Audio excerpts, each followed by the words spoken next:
आदरणीय संत समाज, धर्मशिला माता एवं बहनों तथा देवियों, सभी के चरण कमलों में संत रमेश साहिब का त्रिवार बंदगी।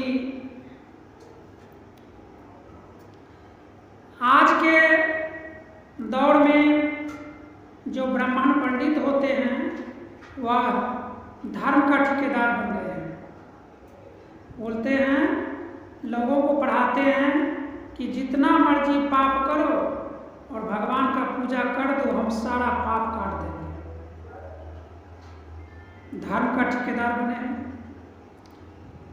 कि जितना भी पाप करो, चोरी करो, बेईमानी करो, शैतानी करो, लूट करो, हत्या करो, मार करो, काट करो, और सत्यनारायण भगवान का पूजन करवा के हम सब पाप को सर्वनाश कर देंगे।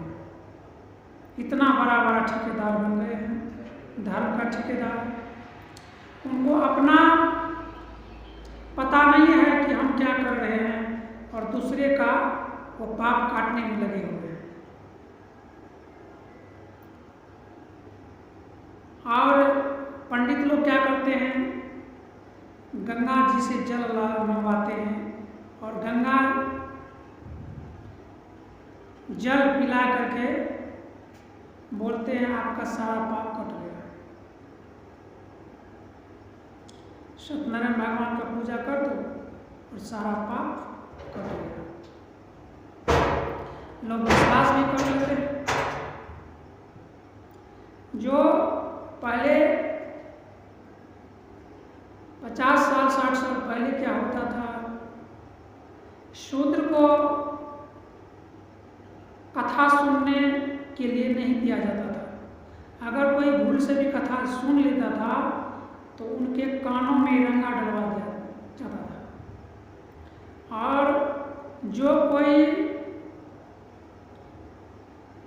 वेद का उच्चारण करता था, रामायण का उच्चारण करता था, गीता का उच्चारण करता था, उनको जुबान काट लिया जाता था। बोलता था नहीं, तुम एक शूद्र हो, तुम वेद पढ़ने लायक नहीं हो। वेद को तुम पढ़ोगे तो वेद छुपा जाएगा, शास्त्र छुपा जाएगा, इसलिए तुम्हें कोई अधिकार नहीं है वेद छूने का, तुम एक शूद्र हो। इतना तक नहीं, शूद्र को, छोटे वर्ण के लोगों को पंडित लोग क्या करते थे, जमीन पर थूक नहीं फेंकने देते थे। गला में एक घैला बांधते थे, मिट्टी का घैला, और वह घैला में बोलता था इसी में थूक फेंको, जमीन पर थूक मत फेंको, क्योंकि तुम लोग शूद्र हो।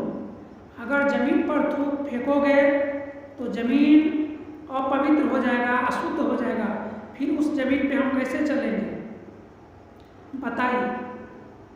ऐसे ऐसे आडंबर पंडित लोग फैलाए हुए थे और यह सोचते थे अगर हम वेद शास्त्र इसको छूने के लिए दे देंगे तो जो मेरा कारनामा है, काला करतूत है, जो हम दुनिया को ठगते हैं, लूटते हैं, वह तो आउट हो जाएगा। इसलिए वेद पुराण किसी को छूने के लिए नहीं देता था।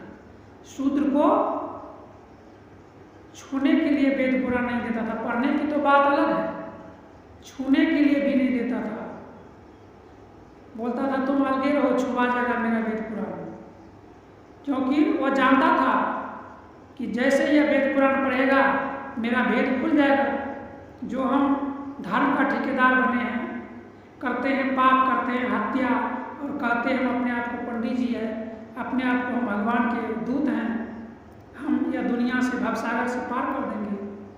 सत्यनारायण भगवान की पूजा करवा करके, होम जाप करवा करके लोगों को ठगता था। लेकिन आजकल के लोग बहुत सतर्क हो गए हैं, बहुत लोग वेद पुराण पढ़ लिए हैं, लेकिन फिर भी लोग ब्राह्मण के पंडित के पीछे भागते हैं। कहते नहीं, ब्राह्मण से ही शुद्ध होता है। अरे भाई, ब्राह्मण से शुद्ध कैसे होगा? ब्राह्मण खुद एक हत्यारा है। जो हत्या करता है, करवाता है, वो हत्यारा है, वह खुद पापी है। दुनिया के लोगों को कैसे तार सकता है, दुनिया के लोगों को कैसे पार कर सकता है? क्योंकि खुद वो हत्यारा है, खुद ही पापी है, लेकिन लोग उसी पंडित के पीछे भागते हैं कि शायद किसी के यही पंडित के नज़दीक में भगवान रहता है, लेकिन ऐसा नहीं है। कहा गया है जीव मत बाबरा सबके के प्राण, जीव हत्या छूटत नहीं, क्रोटी सुनो पुराण। लेकिन वही पंडित लोग कहते हैं हत्या कर न दो, चोरी कर न लो, पाप कर न लो, हम एक बार साल में सत्यनारायण भगवान का पूजा करवा देंगे, भगवान का पूजा करवा देंगे और सारे पाप को खत्म कर देंगे। उससे भी नहीं होगा ना तो गंगा जी में जाकर के स्नान कर लेना, सारा पाप गंगा मैया धुल जाएगा। लेकिन हमारे वेद पुराण बताते हैं संत रविदास जात का चमार था और उन्होंने गंगा को अपने घर में कठौती में गंगा को प्रकट कर दिया, क्योंकि उनके अंदर एक भक्ति का शक्ति था, विराग का शक्ति था, इसलिए गंगा को कठौत में प्रकट होना पड़ा। कहा गया है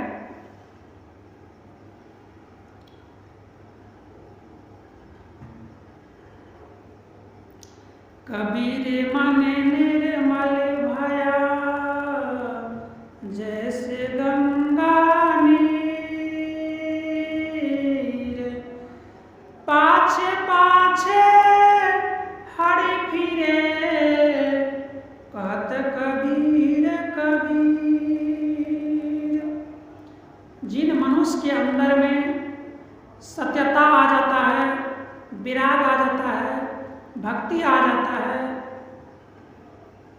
वह इंसान के अंदर जब यह सत्य प्रकट हो जाता है, दया प्रकट हो जाता है, शील संतोष प्रकट हो जाता है, फिर परमात्मा को ढूंढने का जरूरी नहीं होता है, फिर परमात्मा उनके पीछे खुद दौड़ता है, खुद आ जाता है। इसलिए कहा गया है कबीर मन निर्मल भया, जैसे गंगा नीर, पाछे पाछे हरि फिरे, कहत कबीर कबीर। इसलिए हमें अपने अंदर को जो मेरा मन है उनको पवित्र करना है, मन को निर्मल बनाना है, मन में दया भाव रखना है, मन में प्रेम रखना है, तभी परमात्मा मेरे पास में रहेंगे। अन्यथा कोई पूजा पाठ कर लेने से कोई धार्मिक नहीं मान जाता है, कोई भगवान को नहीं पा लेता है। बहुत सारे लोग छठ चंदा करते हैं, छठ पावन करते हैं और पारण के दिन मछली मंगा के खाते हैं। कैसा धर्म है? और कहते हैं हम धार्मिक हैं। धार्मिक लोग भी पापी होते हैं। ऐसे ऐसे लोग जो छठ करते हैं, मंगलवारी करते हैं, शुक्रवारी करते हैं, सोमवारी करते हैं, रेव का व्रत करते हैं, बृहस्पति करते हैं और बकरी खाते हैं, मुर्गी काट के खाते हैं। कहते हैं बहुत बड़ा धार्मिक है। हम तो धर्म कर रहे हैं, लेकिन दूसरे का बेटा का हत्या करके पेट में खा रहा है, चबाता है। कहा गया है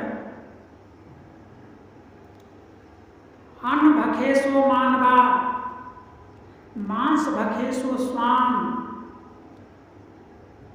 यानी अन्न जो खाता है वो मानव है और जो मांस खाता है वह स्वान का मतलब होता है कुत्ता। यानी वेद पुराण मांस खाने वाले को, हड्डी चबाने वाले को कुत्ता बोल दिया। अन्न भखेसो मानवा, मांस भखेसो स्वान। स्वान का मतलब होता है कुत्ता। मनुष्य को, मांस खाने वाले मनुष्य को कुत्ता बोल दिया वेद पुराण। तो लोग कहेंगे कि अरे भाई मुझे कुत्ता क्यों कहा गया? तो यह हम नहीं कह रहे, यह वेद पुराण कह रहा है। यह चैनल को सब्सक्राइब कर दे और यह सत्संग कैसा लगा आपको कमेंट में ज़रूर लिखें।